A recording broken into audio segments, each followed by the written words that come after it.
Mem Tes Amud Aleph, the Mishnah right at the top of the Yomid.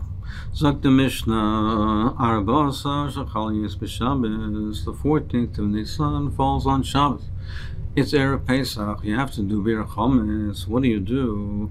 Now, you have to do Bir Chometz, but you also have to have the pas. You also have to have, for the Suda Shabbos, the bread that you need for Suda Shabbos.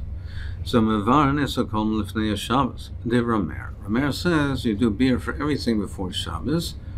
Now the way Rashi learns, the most Rishayim is, except what you need for the Suda Shabbos, you leave over the pas that you need for the Suda Shabbos, but everything else you do beer before Shabbos.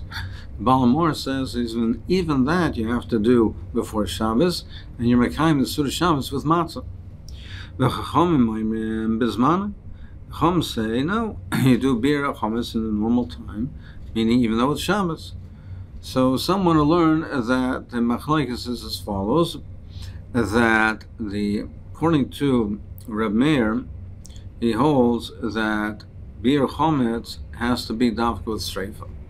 So therefore, you can't leave over more than what you need for the 2 meals. You eat what you need, the bread that you need for the 2 meals. The rest of it, you do beer. You do beer before Shabbos. You do beer beforehand because it has to be done b'sreifa. That's the way the Balamor learns. And the Chum say that no, that you can hashbasas b'chol davar, and therefore you can do beer on Shabbos. And therefore on Shabbos you can't do streifa, but you don't have to do streifa. You don't have to burn it. You can do it in other means as well. You can be farazar l'ruach, and in that way also you can do the beer. But others learn that no, that the Ramah Chalva learns that even according to Rameir, it's lav davka sreifa. We don't say in bir chometz el sreifa. However, it's a tircha yasera. It's a tircha shalei l'tzorach Shabbos to do beer on Shabbos. So therefore, we say you do the beer prior to Shabbos, except what you need for the Shabbos meals. Rabbi Elazar bar Tzadok Omer, he says truma lifnei Shabbos. He says the truma you have to do before Shabbos. But chulin bismana. But chulin you can do bismana, meaning essentially he holds like the chachamim. However, truma is very hard to dispose on Shabbos. Truma can only be eaten by a kohen. It can't be eaten by a zar. So therefore, it's more difficult, and we're afraid that he won't do a proper beer. Therefore, truma you have to do from before Shabbos. But chulin, he holds like the chum can be done on Shabbos.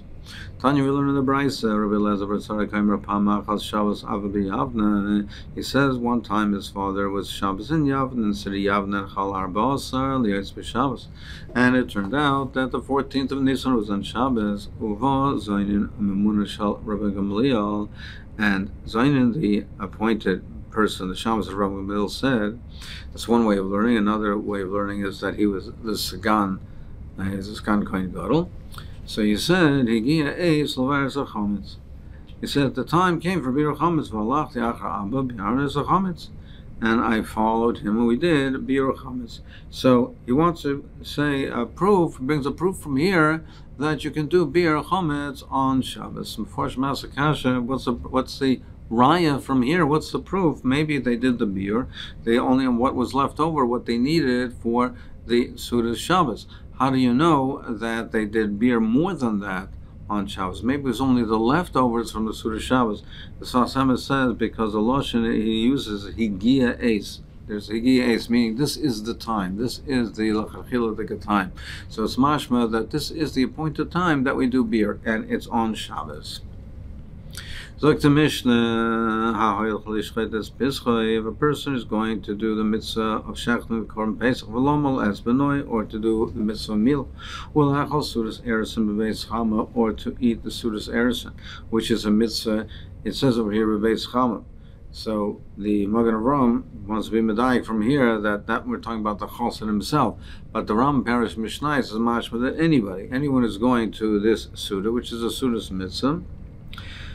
And he reminded himself that he has chometz in his house. Now, he has to do the beer chometz. So, if there's enough time for him to go back home to do the beer chometz and then go back to do the mitzvah without being mevatel the mitzvah, that's what he should do. He should go back home and do the beer. If not, he does bittul belev. He does bittul belev, and therefore he's now not over any deraisa. And then we say that he is on account of the chiv d'rabbanan, we're not mevatel the mitzvah. We're not mevatel the mitzvah on account of the chiv d'rabbanan. However, that if there is, and if he doesn't have the ability to do bittul, meaning it's la'achar shasi surah, then he would have to go back and he would have to be mevatel the mitzvah. It's only if he's able to do it. So that's what the Mishnah Berurah is medayik from here. It's only if he's able to do bittul, but if it's achar zmani surah where he can't do bittul, then he has to go back and be mevatel the mitzvah. Lahatzal and anachrim, let's say he is going engaged in the mitzvah of to save people from Nochrim, Uminanor, or from a flooding river, Uminalistim, from bandits, Uminadleika, from a fire, Uminamapilas, from a collapsed building. So in all these cases, he is now being Isaac in the mitzvah of being matzal these people, of Hatzola. Yivatal Beliboy, he does bittul believe. So the mashmos over here is, he does bittul believe. And as Rashi learns, he does bittul b'leiv, meaning even if he could go home, it is enough time to go home and do the biur and come back to do the mitzvah. But nevertheless, since he's Isaac in this Hatzola, we say that he should not be distracted and rather just do bittul b'leiv and continue on. If he's going to make an erev tchumim, a shvisas harishus, Yachzar miyad, then he has to go back right away. If he's only going to be doing a shvisas harishus, only to make the tchum, then he is not being Isaac in a mitzvah, and then he has to go back right away, and he has to do the biur. He has to do the biur right away. He has to go back. And even if it's at the expense of not being able to do it. So Rashi learns is that's only if he's doing a tchum, he's establishing the tchum for a rishus. But if he's establishing the tchum in order to be able to go the next day to do a mitzvah, then it would be the same as the first category in the Mishnah. He's doing to do a mitzvah, meaning he's going out to make the tchum. He wants to do a tchum Shabbos. He puts the pas down in a certain place so that he can go Shabbos the next day. He can travel 2,000 amas beyond the place where he makes the tchum. But he's only doing rishus for whatever he wants to socialize with somebody. He wants to speak with somebody. But if he would be doing for a dvar mitzvah, if he'd be making the tchum so that he can go and greet the chacham and listen to a shir the next day, Rashi Smash is muter. In fact, Tais says, what do you mean? We're only ma'arvin ledvar mitzvah. By definition, a tchum is ledvar mitzvah. So when we say ledvar rishus, we can't mean to say this distinction if he's making the tchum for a mitzvah or rishus, because by definition, the erev tchumim is only done for dvar mitzvah. So therefore, we cannot make this distinction over here. So the Ri says that when we say the Loshen Rishus is that he's going to, the Ri said Lishmas Shvisas Harishus Shahoylach Lismayach BePesach BeBeis Oivai Kroivai. He's doing it to be misameach, to have a simcha with Pesach with one of his friends. So there is a mitzvah involved in it, but nevertheless, we say for this we are not allowed to be mevatel the mitzvah of burning the chametz, even though it's a mitzvah d'Rabbanan. Rabbi Kiva Eger answers Rashi. He brings on B'Shem Magen Avram. He answers Rashi as follows: where do we say that by tchum is only we do a tchum only for a dvar mitzvah, not dvar rishus? That's when he's ma'arav bepas. But over here, we're talking where he went to be ma'arav beraglov, where he personally is there standing on the place. When he's there standing on the place, so therefore he is allowed to be ma'arv even with varashus. So what we're talking over here is he's hoylech. He's walking to the place where he's going to be standing so that his Tchum Shabbos should be up high mama from where he is. Over there, we say you can be ma'arv even with varashus. So therefore, it's mamash and rashus. And therefore, we say for that purpose, he cannot be mevatel the mitzvah of biur. But if it would be for a dvar mitzvah, if he would be going to be ma'arv for dvar mitzvah, it would be muter.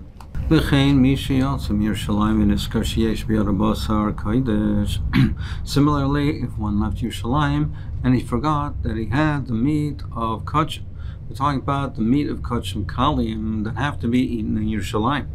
And he left Yerushalayim and he forgot, so the basar, the meat becomes possible b'yaitse.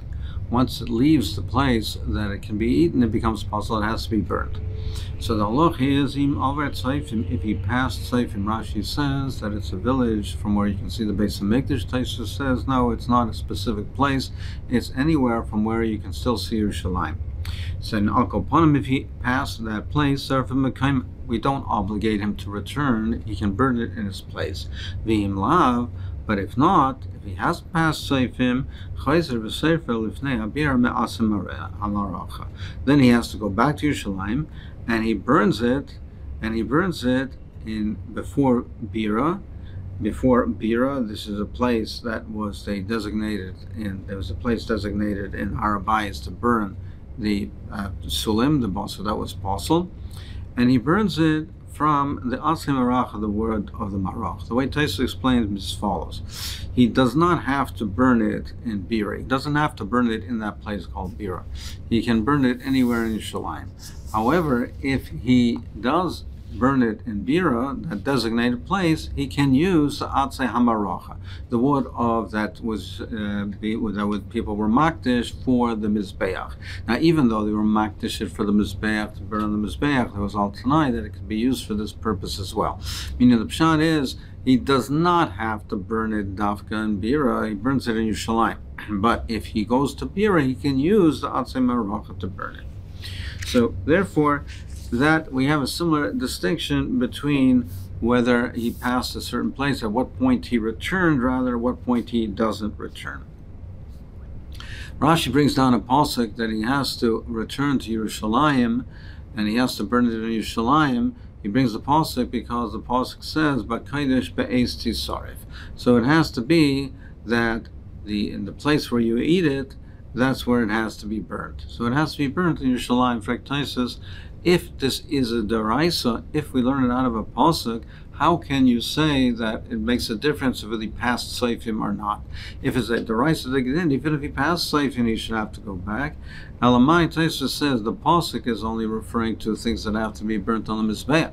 That which has to be burnt on the mizbeach is b'deraisa. You have to return and burn it in b'makayma. Over here, where it's talking about the basar, the meat that is eaten, that doesn't have to be midaraisa burnt in Yerushalayim. That could be midaraisa b'chol makom. It's a d'Rabbanan to get in to return to Yerushalayim. Now the Rabbanan waived that. If you pass Seifim, they said you don't have to return. Some Seifer explains in Rashi that Rashi also, and Rashi himself says later that it's a D'Rabbanan. He's also masking that this case is a D'Rabbanan. But he quotes the pasuk to show you that there is a D'Raisa Dikadin to return to burn it in its place. So therefore the Rabbanan were machmer even by the case of the basar, which is, there's no deraisa dikdin. The deraisa dikdin is by the kachim or the emurim of the emurim that are burnt on the mizbeach of kachim kalim as well. That whatever is burnt on the mizbeach, that's the deraisa dikdin. The basar is not, but that the Rabbanan made this Rabbanan dikdin because we see the source that by korbanos, by things that are burnt on the mizbeach, you do have to return. But kamein chayzrim, so we say for chametz you have to return, for vikachim you have to return. What is the size of it that we're required to return for? Reb Meir Omer says in both cases, it's if there is a size of a beya, a size of an egg. If you have an egg of a size of an egg of chametz or the basar kachim, you have to return. Less than that, you don't. Rabbi Yehuda Aimer is Havazeh Kazayas. He says in both cases it's even a Kazayas. V'cham Aimer B'sar Kodesh B'Kazayas. V'chametz B'Kabeya. When we're talking about Kachim, it's even a Kazayas. By Chametz, it's a Beya. Taisus brings down the Yushalmi and explains that by Chametz we see that you can make bittul, and therefore you won't be over. So we see that by Chametz is what's choshev. There's an inyan of chashivas. If you're mevatel it, there's no more chashivas. So therefore, the requirement to return is only something which has chashivas, which is a bay. But by basar kachim, it's not totally on chashivas, it's totally on something that's royal achila, it's a kazayis.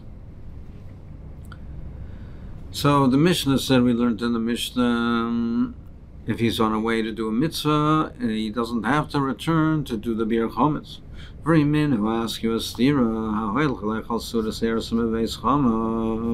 if he's going to eat a sudas erison in his father-in-law's shoes, or to make the air of tchumim, he remembered he had chometz yachzer miyad. He has to return immediately. So you see, even though it's a sudas erison v'beis chamav, he does have to return. It's a difference according to Rabbi Yehuda. Rabbi Yossi the Sanya Sudas Eris and Rishus Div Rabbi Yehuda. So according to Rabbi Yehuda, the Bryce is going according to Rabbi Yehuda because he holds it's only Rishus. But Rabbi Yossi Aimer mitzvah. Rabbi Yossi says it's a mitzvah. So the Mishnah is going according to Rabbi Yossi, who says it's a mitzvah, and therefore you don't have to return. Now, Hofstedter Rav Chisda says machlekes besuda shnia. That's only on the second suda. Ava besuda rishena divra kol mitzvah. But on the first suda, everyone agrees it's a mitzvah. Meaning they were not to have the initial suda by the erison, and then sometime later they made a second suda. As we'll see in the Gemara later, they also gave sovloinus. They gave gifts.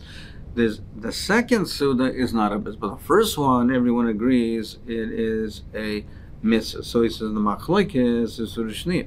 The machlekes is that second suda. That's machlekes Rabbi Yossi and Rabbi Yehuda. Is that a mitzvah? But the first one, everyone agrees it's a mitzvah. So according to that, avasur rishena divra kol mitzvah. Therefore, afilu tema av Rabbi Yehuda. You can say in both cases, the Mishnah and the Bryce is Rabbi Yehuda. But like kasha, it's not a kasha. Habasur rishena, habasur shnia. The Bryce is talking about the second suda. Therefore, you have to return. The Mishnah is talking about the first suda. Tanya Amar Rabbi Yehuda Anilo Shamati Al Sudas Erison of Lois of Linus. He says that what's considered a Sudas mitzvah, that's a Suda of Erison, but not Sivlinus, meaning the first Suda, not the second one. Not the second Suda where they exchange the gifts, the Sivlinus. Amar Loi Rabbi Yossi says, Anishamati Sudas Erison Visivlinus. He says they are both considered to be Sudas mitzvah. So now we're talking about Sudas mitzvah. The Gemara goes now to discuss different inyanim about Sudas mitzvah, Sudas rishus, etc. Tanya, we learn the Raisa Rabbi Shimon Aimer, call Sudas sheinu shel mitzvah. If it's not a Sudas mitzvah, a Talmud Chacham Rishoy lahanas mimena. A Talmud Chacham should not publicly participate in a Suda, a public Suda, which is not a Sudas mitzvah. He said, even if it's not Stam Suda, but even if it's a Suda of Erison, but it's a Baskayan to Yisrael, that's not considered in this regard. It's not considered a Sudas Mitzvah or a Bas Talmud Chacham Lamaretz. So since that's not the most desirable Shidduch, that, as far as this halacha is concerned, is not considered a Sudas Mitzvah. It's considered a Sudas Rishus.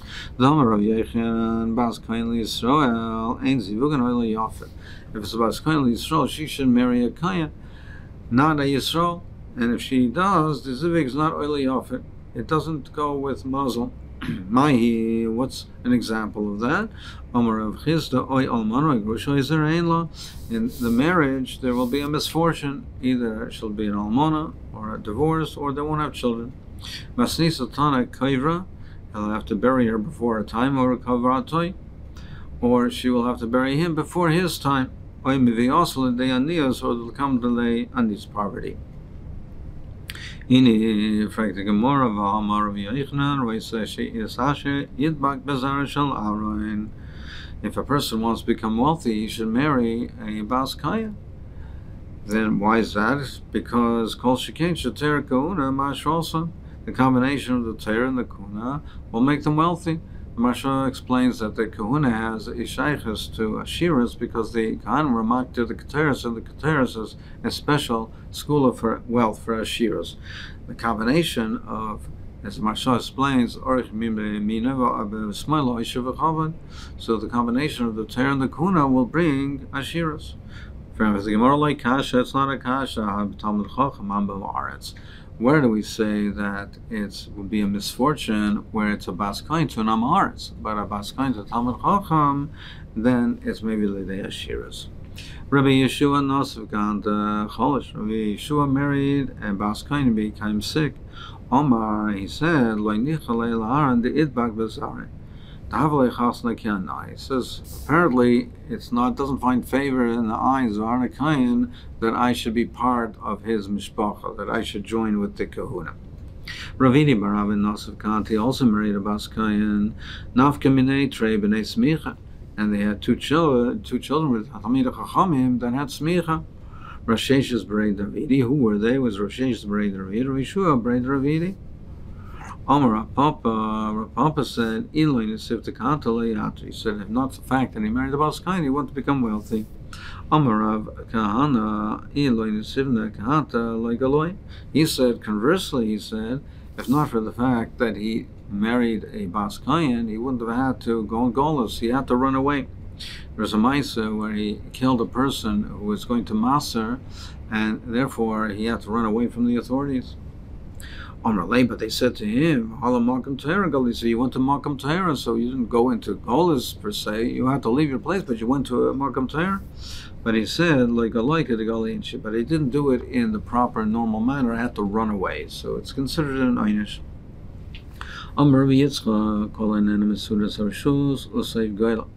If a person gets enough from a Suda, public suda that's not a mitzvah, he has to be goyla, has golas. Shenemar ve'oichlim korim mitzayin ve'agola mitoch marbek, and they eat the fattened sheep and the calves from the stalls. Uksiv lachein ata yikla b'rosh goyla. Therefore, they have to be exiled at the head of the exiles, meaning people indulge themselves and just for self-gratification without mitzvah. That's ultimately what happens. Tan Rabbanan called Talmid Chacham Amar Mesuros B'chol Makom Torah, a Talmid Chacham who eats and he's nana excessively and eats in every place. So he's Isaac in self-indulgence. Saif Machav is base, ultimately will destroy his home, and Malman is Ishtail, cause his wife to be an Almana, Miyaz him as Goizlov, and his children to be a Yisayim. With Talmuda, Mishtakach Ben, he'll forget his learning. But Machlaikis Rabba's boss, 11 will have much Machlaikis with Varvain and Shmoim. People won't pay attention to him. Machal Shem Shemaim, because of Chil Shem Rabba, Shem Avim, is a Chil for his Rebbe and his father. V'gaim Shem Ra, loyal Levanov, Levanov Atsoif, Kol Adairis. And he causes a bad reputation for himself and all his descendants, for all the future generations. What is the bad name, the bad reputation that he has? They'll call his sons the son of a person who warms the oven. Meaning he's indulging in his food and self-indulgence. A person who warms the oven to heat up the food. Rav Amar Bar Merakeh Bekuve. Become the son of the person who dances in the taverns. He eats, he drinks, he dances in taverns. Rav Papa Amar Bar Malachech Pinchi, the son of the person who licks the plate. Shmai Amar Bar Mach Rava, the son of the person who folds up and lies on the begorim that he folds and he puts under him. Meaning, if he eats and he drinks, he gets intoxicated, so then he falls to sleep, and he sleeps anywhere which way, and he takes his garment and he folds it under him and he lies down on it. The son of a shikar. It's the importance of marrying a Bas Talmid Chacham. He should sell all his belongings in order to marry a Bas Talmid Chacham. So he should sell oil yimkar adam kol ma sheyesh le'isa Bas Talmid Chacham. Shim meisa goyla. It's so important. If he has to, if he go into exile, if he dies prematurely, his wife is a Bas Talmid Chacham. She'll raise the children in the Torah way, and they'll become Talmid Chachamim. But he should not marry a daughter of an Ama Oretz. She may say Banav Ame Oretz, because his wife won't be able to raise them as Talmid Chachamim. So if he's not there, then his children are at risk. He should sell all that he has. He should marry the daughter of a Talmid Chacham. He should marry off his daughter to a Talmid Chacham. A Talmid Chacham to a Bas Talmid Chacham is a mashal to Invei Geffen, the grapes of a vine that intertwine with a grapes of another vine. It's something that's beautiful, it's fine and acceptable. But he should not marry the daughter of an Amorez. That's like the grapes of a vine that are combined with a thorn bush, with the branches of a thorn bush, which is dor kor. It's something which is ugly, and it's not acceptable.